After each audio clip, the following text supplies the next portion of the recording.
জানিয়ে দিব এই মুহূর্তে পাওয়া সর্বশেষ আন্তর্জাতিক সংবাদ। শুরুতেই শিরোনাম। পাকিস্তানের সঙ্গে উত্তেজনার মাঝে নতুন বিরোধে জড়ালো ভারত।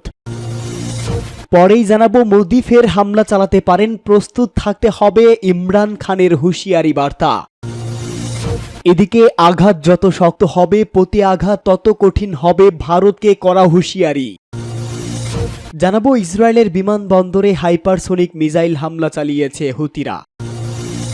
এবং সর্বশেষ জানাবো, ইসরায়েলের সঙ্গে সম্পর্ক স্থাপনে সিরিয়াকে আহ্বান ট্রাম্পের। এতক্ষণ শুনছিলেন সংবাদ শিরোনাম, এবারে বিস্তারিত। তবে তার আগে প্রতিদিনের আপডেট আন্তর্জাতিক সংবাদ সবার আগে পেতে ভিডিওটিতে একটি লাইক দিয়ে চ্যানেলটি সাবস্ক্রাইব করার অনুরোধ রইল। পাকিস্তানের সঙ্গে উত্তেজনার মাঝে নতুন বিরোধে জড়ালো ভারত। ভারত ও পাকিস্তানের মধ্যে যুদ্ধবিরতি চললেও উত্তেজনা এখনও বিদ্যমান। এর মধ্যে ভারতের অরুণাচল প্রদেশের ২৭টি জায়গায় নতুন নামকরণ করেছে চীন। এ বিষয়ে ভারত তীব্র প্রতিক্রিয়ার জন্ম দিয়েছে। ভারত দাবি করেছে অরুণাচল প্রদেশ তাদের অবিচ্ছেদ্য অংশ এবং চীনের এই বৃথা ও অযৌক্তিক প্রচেষ্টা বাস্তবতাকে কখনোই পরিবর্তন করতে পারবে না। ভারতের পররাষ্ট্র মন্ত্রণালয়ের মুখপাত্র রণধীর জয়সওয়াল বলেন, অরুণাচল প্রদেশ ভারতের অবিচ্ছেদ্য অংশ ছিল, আছে এবং সব সময়ই থাকবে। ভারতীয় সংবাদ মাধ্যম দ্য হিন্দুস্তান টাইমস প্রকাশিত এক প্রতিবেদনে এ তথ্য জানানো হয়। চীনের বেসামরিক বিষয়ক মন্ত্রণালয় গত ১১ মে অরুণাচলের ২৭টি জায়গার নতুন নামকরণ করেছে। এর মধ্যে রয়েছে ১৫টি পাহাড়, ৪টি রাস্তা, ২টি নদী, ১টি লেক এবং ৫টি বসতি এলাকা। চীন এই নামকরণটি করেছে তার পঞ্চম দফায়, যা ১৭ সাল থেকে শুরু। এ সময়ের মধ্যে চীন একাধিকবার অরুণাচলের জায়গাগুলোর নাম পরিবর্তন করেছে। ২০১৭ সালে ৬টি, ২০২১ সালে এবং ২০২৩ সালে ১৫টি এবং ২০২৪ সালের মার্চে আরও ৩০টি জায়গার নাম পাল্টানো হয়েছে। ভারত এই নামকরণকে স্পষ্টভাবে প্রত্যাখ্যান করেছে। ভারতের পররাষ্ট্র মন্ত্রণালয়ের মুখপাত্র রণধীর জয়সওয়াল বলেন, চীনের এই প্রচেষ্টা বাস্তবতা পরিবর্তন করতে পারে না। ভারত বরাবরই অরুণাচল প্রদেশকে তার অবিচ্ছেদ্য অংশ হিসাবে দাবি করে আসছে এবং চীনের এই ধরনের পদক্ষেপকে তারা বেআইনি এবং অযৌক্তিক হিসাবে বিবেচনা করছে। এদিকে পাকিস্তান ও ভারত সংঘাত পরিস্থিতিতে প্রকাশ্যে চীন পাকিস্তানকে সহায়তা করেছে, যা ভারতের জন্য আরও এক নতুন চ্যালেঞ্জ হয়ে দাঁড়িয়েছে, যার ফলে চীনের এই সহযোগিতার ফলে দক্ষিণ এশিয়া নিরাপত্তা পরিস্থিতি আরও জটিল হয়েছে। এই উত্তেজনা ভারতকে একাধিক সামরিক ও কূটনৈতিক প্রতিকূলতার মধ্যে ফেলে দিচ্ছে। এই ঘটনাগুলোর মাধ্যমে ভারত, পাকিস্তান এবং চীনের মধ্যে চলমান উত্তেজনা দক্ষিণ এশিয়ার ভূ রাজনৈতিক পরিস্থিতিকে আরও অনিশ্চিত এবং উত্তপ্ত করে তুলেছে। বিশেষ করে চীনের অরুণাচল নিয়ে সৃষ্ট বিরোধ এবং পাকিস্তানকে সহযোগিতা করার পরিস্থিতি ভারতকে নতুন কূটনৈতিক কৌশল অবলম্বন করতে বাধ্য করবে। মোদি ফের হামলা চালাতে পারেন, প্রস্তুত থাকতে হবে, ইমরান খানের হুঁশিয়ারি। ভারতের প্রধানমন্ত্রী নরেন্দ্র মোদি সাম্প্রতিক সামরিক অভিযানের মতো ফের আরেকটি মিথ্যা ফ্ল্যাগ অভিযান চেষ্টা করতে পারেন বলে মন্তব্য করেছেন পাকিস্তানের কারাবন্দী সাবেক প্রধানমন্ত্রী ইমরান খান। সেই সঙ্গে মোদি পাকিস্তানের প্রতি গভীর ঘৃণা পোষণ করেন বলেও উল্লেখ করেন তিনি। নয়াদিল্লি, ইসলামাবাদ সাম্প্রতিক সামরিক সংঘাতের পর গতকাল ও আজ এই সংশ্লিষ্ট ধারাবাহিক দুটি বিবৃতি দিয়েছে ইমরান খান। এতে উল্লেখ করা হয়, অবৈধভাবে বন্দী ইমরান খান আদিয়ালা কারাগারে তার পরিবারের সাথে কথোপকথন, ভারত পাকিস্তানের হামলা এবং পাকিস্তানি জাতির স্থাপক প্রতিক্রিয়ার প্রসঙ্গে এই বিবৃতি দিয়েছে। বিবৃতিতে ইমরান খান বলেন, নরেন্দ্র মোদী পাকিস্তানের প্রতি গভীর ঘৃণা পোষণ করেন। এই সংঘাতের সময় পাকিস্তানের নির্ভীক মনোভাব তার ক্রোধকে আরও উস্কে দিয়েছে। তিনি সম্ভবত ক্ষুব্ধ এবং ভারতীয় অবৈধভাবে দখলকৃত জম্মু ও কাশ্মীরে যেমনটি তিনি সাজিয়েছিলেন তেমনি আরেকটি মিথ্যা ফ্ল্যাগ অভিযান চেষ্টা করতে পারে। আমাদের সতর্ক এবং পূর্ণ প্রস্তুত থাকতে হবে। তিনি বলেন, আমি 2019 সালেও এই পরিস্থিতির পূর্বাভাস দিয়েছিলাম। মোদি পাকিস্তানের অর্থনৈতিক ক্ষতি করার চেষ্টাও করবেন। যে কোনো নতুন হামলার ক্ষেত্রে জাতিকে ঐক্যবদ্ধ থাকতে হবে এবং প্রস্তুত থাকতে হবে। ইমরান খান বলেন, পাকিস্তান ও ভারতের মধ্যে সাম্প্রতিক উত্তেজনা আরেকবার প্রমাণ করেছে যে পাকিস্তানিরা একটি সাহসী, গর্বিত এবং সম্মানিত জাতি।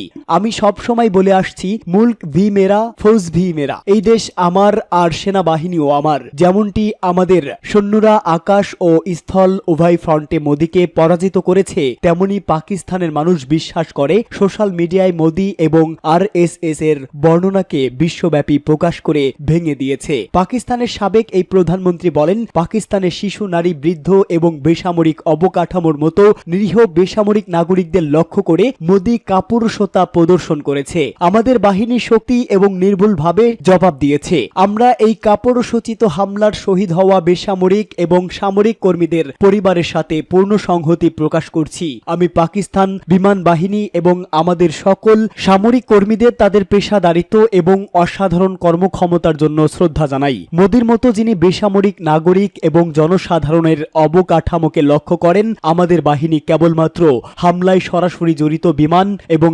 স্থাপনাগুলোতে সফলভাবে আঘাত করেছে।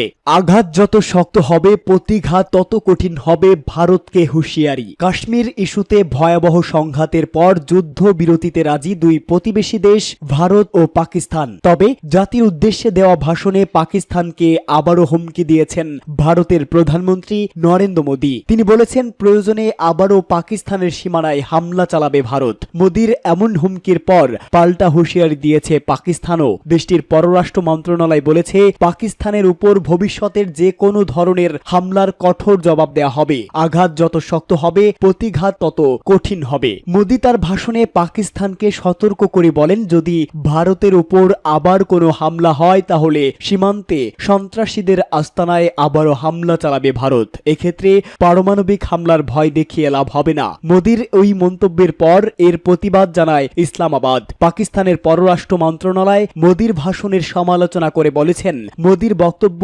উস্কানিমূলক। যখন এই অঞ্চলে শান্তি ও স্থিতিশীলতার জন্য আন্তর্জাতিক প্রচেষ্টা চলছে, তখন ভারতের প্রধানমন্ত্রী এই বক্তব্য উত্তেজনা বৃদ্ধিকেই নির্দেশ করেন। পাকিস্তান বর্তমান যুদ্ধবিরতিতে প্রতিশ্রুতিবদ্ধ রয়েছে, উত্তেজনা নিরসন এবং আঞ্চলিক স্থিতিশীলতার দিকে প্রয়োজনীয় পদক্ষেপ নিচ্ছে। কিন্তু ভবিষ্যতের যে কোনো ধরনের হামলার কঠোর জবাব দেয়া হবে। আঘাত যত কঠিন হবে, প্রতি আঘাত ততই কঠিন হবে।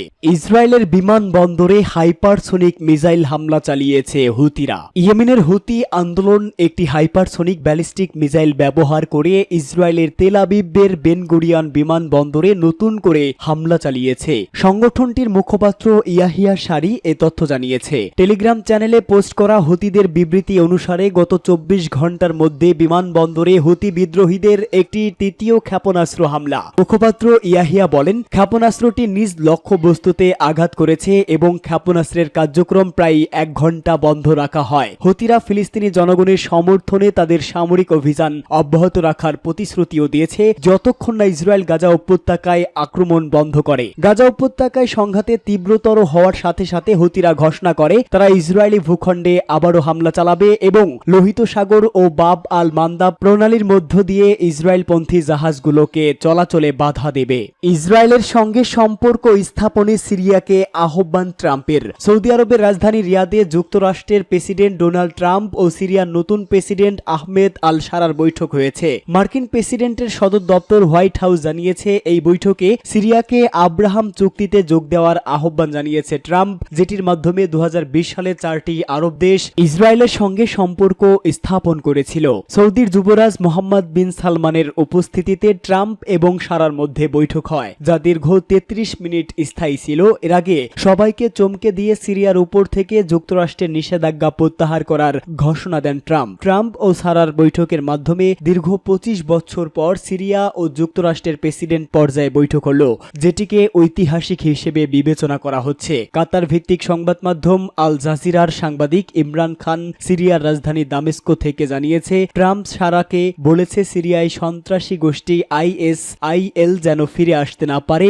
সেজন্য তাদের যেন সহায়তা করা হয়। জবাবে সারা বলেছেন, সন্ত্রাসবাদদের বিরুদ্ধে লড়াই এবং রাসায়নিক অস্ত্র ধ্বংসে যুক্তরাষ্ট্রের সঙ্গে একই নীতি অবলম্বন করে সিরিয়া। এই সময় ট্রাম্প সারাকে আহ্বান জানান সিরিয়া থেকে যেন ফিলিস্তিনি যোদ্ধাদের তিনি বের করে দেন। এছাড়া সব বিদেশি সন্ত্রাসীকেও নিজ দেশে ফেরত পাঠানোর আহ্বান জানান তিনি। এদিকে সৌদি আরবে দুদিনের সফর শেষে দেশটি ছেড়েছে ডোনাল্ড ট্রাম্প। এ সফরে সৌদির সঙ্গে $600 বিলিয়ন চুক্তি, আরব নেতাদের সঙ্গে আলোচনা ও বিনিয়োগ সম্মেলনে অংশগ্রহণ সহ বিভিন্ন কাজে ব্যস্ত সময় পার করেন তিনি। তার পরবর্তী গন্তব্য কাতার।